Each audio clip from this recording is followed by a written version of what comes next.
$65 million Ponzi scheme, the largest in the history of anything. So huge, huge Ponzi scheme. That's how much money is missing. It's gone.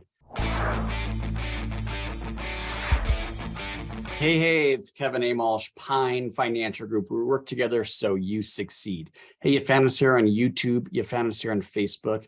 Help us out. We're trying to build a channel to help more real estate investors just like you. Hit like, hit subscribe.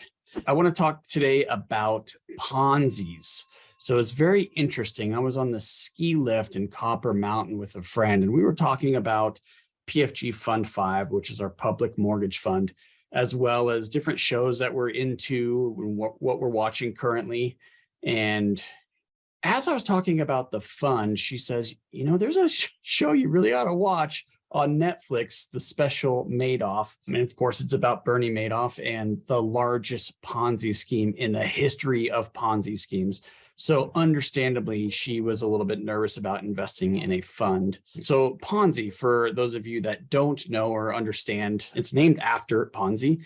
And it's a scheme where the investor, the fund manager, brings in investors, and instead of making trades or investing in assets, although sometimes they do, they use a portion or all of the money that's coming in from new investors to pay old investors. And they just get further and further and further behind. So instead of having actual profits, they're all phantom profits, and that money is going out to newer investors.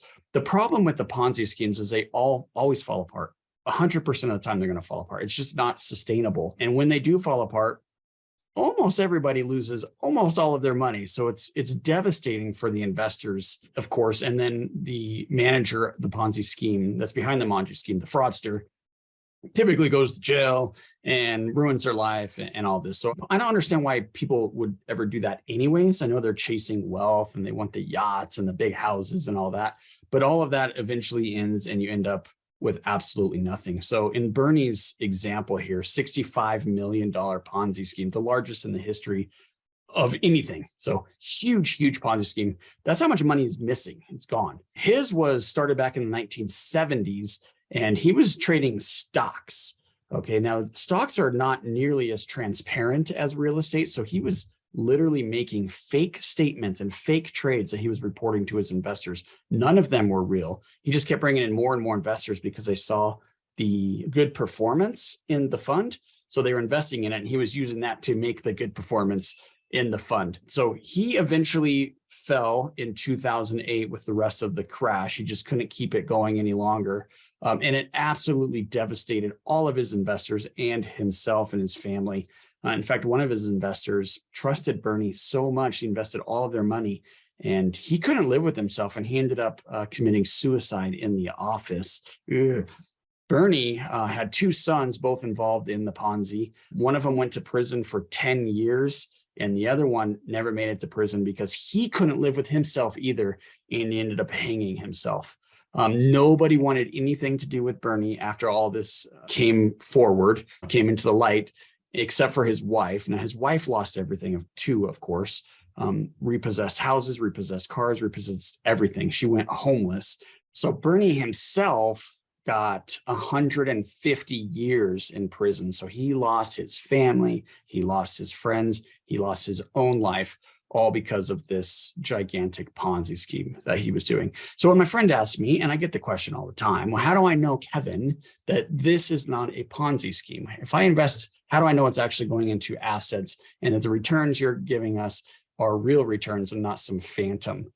Well, there's three responses, really. First one, I love life way too much. There's no way that I would risk going to prison for 150 years. I have kids. I have a lot to live for. There would be no reason for me to do that, knowing that eventually it would unravel anyways. So that'd be one. It just doesn't make sense for me to even consider that. Two, it's real estate, and it's very transparent. In fact, real estate's the most transparent asset. See, the problem with Bernie is, and you learn this in the documentary if you ever want to watch it, these are fake trades. He was just making stuff up and putting them on fake statements. And you can't do that in real estate because real estate is an absolute transparent asset. So what I would recommend anyone looking at any kind of mortgage or real estate fund, get a list of all the assets. What are they invested in? And then go do a little bit of research. I have my phone I'm going to grab right here. What I would do is get a list of all the assets as I mentioned, and then you can look it up on the public records. Now, for me, if you look at my real estate folder on my iPhone, you can see the different apps in here. One of them is this Fluid Pro, FLUEID space Pro. And I actually looked up a property that we loaned on in Minnesota. So when you pull it up, you can see there's a map and then a little photo of the property. In this case, it's a satellite view. And then all I'm going to do is scroll this up. There it goes. And I know it's really hard to see. In fact, you might not be able to see it at all, which is too bad, because on this, it says who the owner of the property is, all the details of the property, the size, the square footage, approximate value, last day it sold. In fact, it was just 18 days ago it transferred. And then what do you know? Down here, ownership and encumbrances. So what is owed on this property? Man, I really wish you guys could see that. I might have to reshoot this at a later date to show you. But if you click on, is there an open mortgage? Yes. You can see there's an open mortgage, and the owner of that mortgage, Pine Financial Group, is the lender. Oh, there it came into focus there. Perfect. So if you get an app like this and you get a list of all the assets, you could go through and see what the amount of the loan is and who the lender is. And you could see that Pine is the lender on these. So that's one way for you to track to make sure that we're being transparent. You cannot do that in the stock market, guys. That's why Ponzi's are so much easier in the stock market. Now, I have seen Ponzi schemes in real estate before, but they weren't recording liens on the property. So I've seen people put funds together and say that we're going out and investing in properties, and maybe they're not investing in properties. So absolutely make sure you're investing in a company that is either owning the property directly, and you could see that, or they're recording some type of mortgage or deed of trust. And then that way you could track where your money's going. And number 3 is the Reg A. So PFG Fund 5 is a Regulation A, which is a public fund. I don't know of any Reg A mortgage funds that have been Ponzi's. And the reason for that is it's very scrutinized. We have to report to the US government, the Securities and Exchange Commission, twice per year. One of those comes with fully audited financials. And that includes, an audit is crazy, you guys. They look at where every penny is, where it's gone, where it's located, the movement of that money.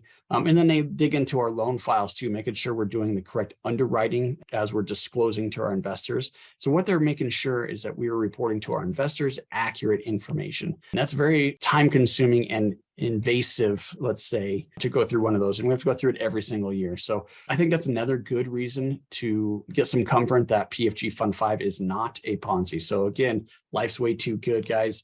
Real estate's a very transparent asset. You could use one of the apps like I just showed you. Happy to send you a list of all of the investments that are in the fund.